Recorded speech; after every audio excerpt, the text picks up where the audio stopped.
नमस्ते बच्चों। पिछले दिन मैंने असल धन पाठ का आधा भाग पढ़ाया था। आज मैं पृष्ठ संख्या 6 पांचवा अनुच्छेद से पढ़ाने जा रही हूँ।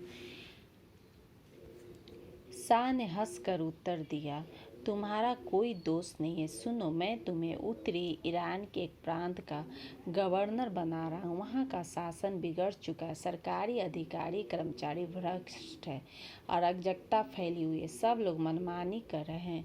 जान और माल सुरक्षित नहीं, चारों ओर हाहाकार मच रहा है। वहाँ तुम्हारे जैसे बुद्धिमान ईमानदार शासक की बड़ी आवश्यकता। मुझे विश्वास है तुम्हारे जाने से प्रांत के हालात ठीक हो जाएंगे। बच्चों, यहाँ हम देख रहे हैं कि शाह दारा को एक प्रांत का गवर्नर बनाकर भेजे, क्योंकि वहाँ का शासन बिगड़ चुका था, चारों ओर हाहाकार मचा हुआ था। दारा गवर्नर बनकर उत्तरी प्रांत की ओर चला। उसके वहाँ पहुँचते ही प्रांत के हालात सुधरने लगे। वह स्वयं हर स्थान पर जाता और लोगों से पूछता है कि उन्हें क्या दुख है।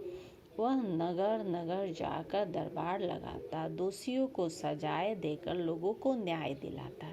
प्रांत में शांति फैल गई। लोग नए गवर्नर के गुण गाने लगे। बच्चों, आप देखिए, जब दारा वहाँ का गवर्नर बनकर जाता है तब जगह जगह घूमकर दरबार लगाता है, लोगों के कष्ट को दूर करता है। शाह के कानों तक सारी बातें पहुंच रही थी। वह उन्हें सुन सुनकर फूला न समाता। दरबारियों को जलन और बढ़ गई।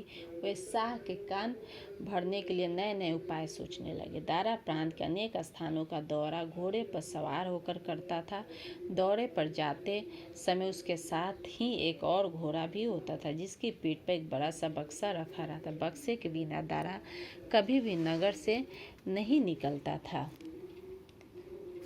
बच्चों, हम देख रहे हैं कि दारा का सम्मान बढ़ने लगा। इससे दरबारी जलने लगे। दारा जब नगर का दौरा करता था तब उसके साथ एक घोड़ा और संदूक रहता था। इससे दरबारियों को दारा के खिलाफ शिकायत करने का एक अवसर मिल गया।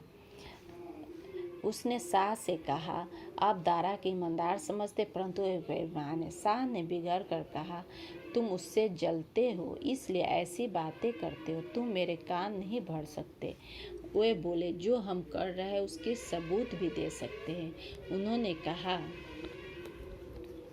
क्या आप नहीं जानते, दारा जहाँ भी जाता है अपने साथ एक बक्से ले जाता? हाँ, मैंने सुना है। उन्होंने पूछा, हुजूर, आपने कभी सोचा है कि उस बक्से में ऐसी क्या वस्तु है? शाह ने विचार में डूबकर कहा, मुझे विचार होता है कि आखिर उस बक्से में वो क्या रखता है। दरबारी शाह को भड़काने की कोशिश करते हैं कि दारा बेईमान है, और वह उनका यह भी कहना होता है कि दारा के पास एक बक्सा है और उसमें बेईमानी का धन है। दरबारी बोला, उस बक्से में दारा उस धन को रखता है जिससे उसे अपनी बेईमानी से एकत्र किया है। वह प्रजा को लूटता और ईमानदार नहीं ढोंगी है। शाह बड़ी उलझन में पड़ गया। समझ में नहीं आता कि वो क्या करे। अगर दारा बेईमान था तो फिर संसार में कोई ईमानदार हो ही नहीं सकता। वह बहुत दुखी था। उसने दूत को भेजकर दारा से दरबार में हाजिर होने को कहा। बच्चों, हम देख रहे हैं कि जब सभी दरबारी शाह पर दबाव डालने लगते हैं कि शाह भी उलझन में पड़ जाता है कि दारा बेईमान है कि नहीं। उन्हें समझ में नहीं आ रहा था कि क्या करे। यदि दारा बेईमान है तो ईमानदार कौन है? ऐसा सोचकर शाह दुखी हो रहे थे। इसलिए दारा से वह बातचीत करना चाहते थे। दारा आश्चर्य में पड़ गई। इस प्रकार अचानक ही दरबार में हाजिर होने का आदेश उसे अजीब सा लगा, परंतु वह तुरंत राजधानी की ओर चल पड़ा और शाह के सामने आकर झुक गया। उसके साथ उसका वह बक्सा भी था। दरबार दरबारियों से खचाखच भरा हुआ था। खचाखच यानी पूरा भरा हुआ। सबकी निगाहें उस बक्से पर गड़ी हुई थी। दरबारी एक दूसरे इशारे करके मुस्कुरा रहे थे। दारा ने अदब से, सम्मान से कहा, हे ईरान के शाह, मैं हाजिर हूँ, मेरे लिए क्या हुक्म है?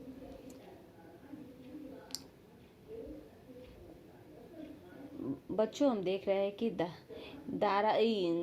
दारा दरबार में पहुंचता है। वो अपने साथ उस बक्से को भी रखा हुआ था। दरबारियों से पूरा भरा हुआ था और सबकी निगाहें बक्से पर लगी हुई थी। दारा ने, ए ईरान के समय हाजिर, मेरे लिए क्या हुक्म है? शाह बोला, दारा, हमने तुझ पर भरोसा किया, तुझे सम्मान दिया, गवर्नर बनाया, परंतु तूने हमें निराश किया। वह कैसे हजूर? दारा ने आश्चर्य से पूछा। शाह क्रोध से चिल्लाया, क्या यह सच नहीं कि तूने बेईमानी से धन एकत्र किया? क्या हमारे दिया हुआ धन तेरे लिए काफ़ी नहीं था जो तू बेईमानी पर उतर आया? यह झूठ है, दारा ने नरमी से उत्तर दिया। मेरे पास ईमानदारी के सिवा और कुछ नहीं है। शाह बहुत क्रोधित थे और क्रोध में दारा से पूछा, यह सच नहीं है कि तुमने बेईमानी से धन एकत्र किया है? लेकिन दारा ने नरमी से कहा, मेरे पास धन है, वह है ईमानदारी, इसके सिवा कुछ नहीं है। दारा ने सिर झुकाकर कहा। शाह ने झल्ला कर कहा, तेरे इस बक्से में ऐसा क्या है जो तू उसके साथ लिए फिरता? दारा ने सिर झुकाकर कहा, इस बक्से में मेरा असल धन है।